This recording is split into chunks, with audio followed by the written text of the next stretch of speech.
En 10 ans, les pénuries de médicaments en France ont augmenté de 1000%. C'est donc un phénomène qu'on ne connaissait pas il y a 10 ans, et c'est un phénomène qui touche toutes les maladies. En 2023, 5000 molécules sont venues à manquer. On voit donc que chaque famille française est susceptible d'être touchée.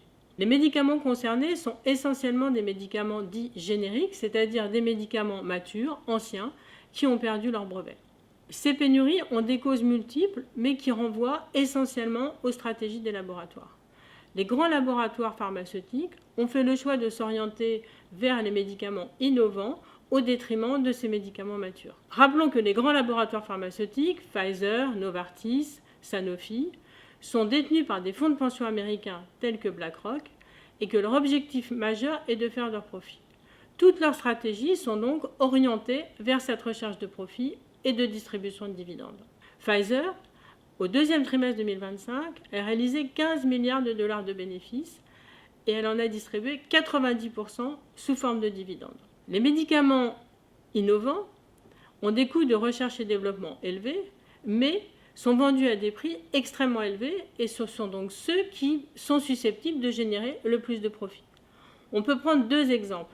Le Spinraza, qui est un médicament qui traite l'atrophie musculaire spinale, qui est une maladie rare et très grave pour les enfants, coûte à peu près 84 000 € la dose.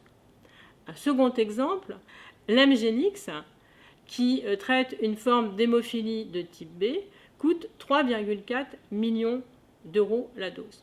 On voit bien que les laboratoires pharmaceutiques s'orientent vers ces molécules plutôt que les médicaments matures, plus anciens, qui ne supposent pas de coûts de recherche et développement, mais qui sont vendus à des prix très faibles, ce qui suppose que les firmes en vendent des volumes très élevés.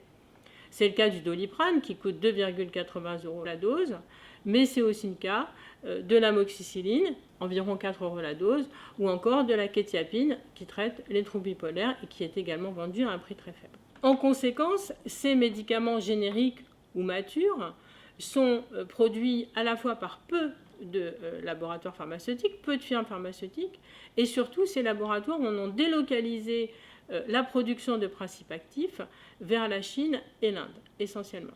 Ces stratégies des laboratoires font qu'on a des chaînes d'approvisionnement qui sont délocalisées, éloignées des sites de consommation. On peut supposer des problèmes dans ces approvisionnements.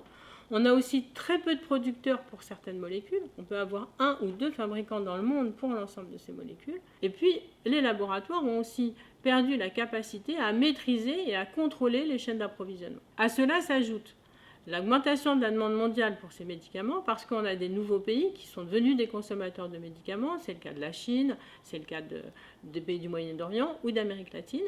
Et ce sont des pays qui consomment principalement ces médicaments génériques.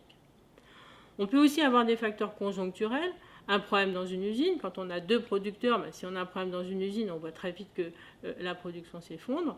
Ou alors, comme dans la période post-Covid ou au début de la guerre en Ukraine, des problèmes d'approvisionnement de certaines matières premières.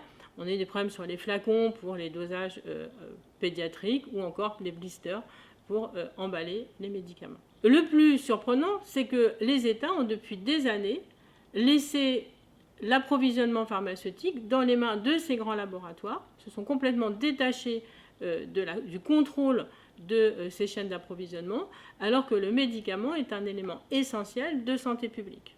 Ce sont donc les patients qui sont les premières victimes de ces stratégies des laboratoires et de se laisser faire des États, puisque dans certains cas, on va avoir des anticancéreux, par exemple, qui vont venir à manquer, des antiarythmiques cardiaques qui peuvent mettre en danger réellement la vie des patients. Pour essayer d'endiguer ce phénomène de pénurie, les différents gouvernements français ont essayé de mettre en place des mesures. On a eu en 2019 le plan Buzyn qui visait à mieux connaître et à mieux contrôler les approvisionnements de médicaments et à mieux les surveiller pour essayer de prévenir les pénuries.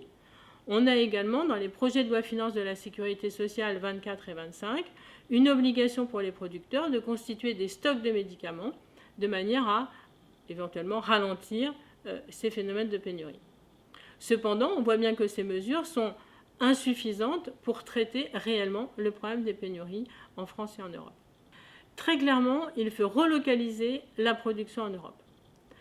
Les différents pays européens disposent de capacités de production et de compétences pour produire des médicaments. On a beaucoup de pays qui sont des grands producteurs. On a la Belgique, on a l'Allemagne, on a l'Italie, qui sont des pays qui disposent de ces compétences pour produire des médicaments. Il nous faut donc, au niveau européen, la mise en place d'une vraie stratégie de relocalisation de ces molécules. Malheureusement, en ce moment, en Europe, il ne se passe pas grand-chose, malgré la création d'une agence spécialisée ou dédiée à la surveillance de l'approvisionnement des médicaments, qu'on appelle l'ERA. Peu de mesures en sont sorties, si ce n'est toujours des mêmes mesures de surveillance de ces approvisionnements.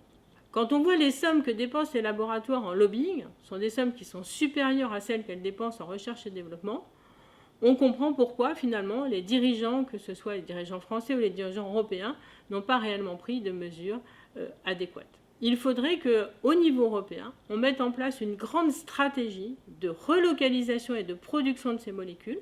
On pourrait le qualifier d'un grand Airbus du médicament, où on aurait des pays européens qui s'associent pour se répartir et produire en quantité suffisante ces médicaments qui sont libres de droit et qui ne posent donc pas de problème de propriété intellectuelle.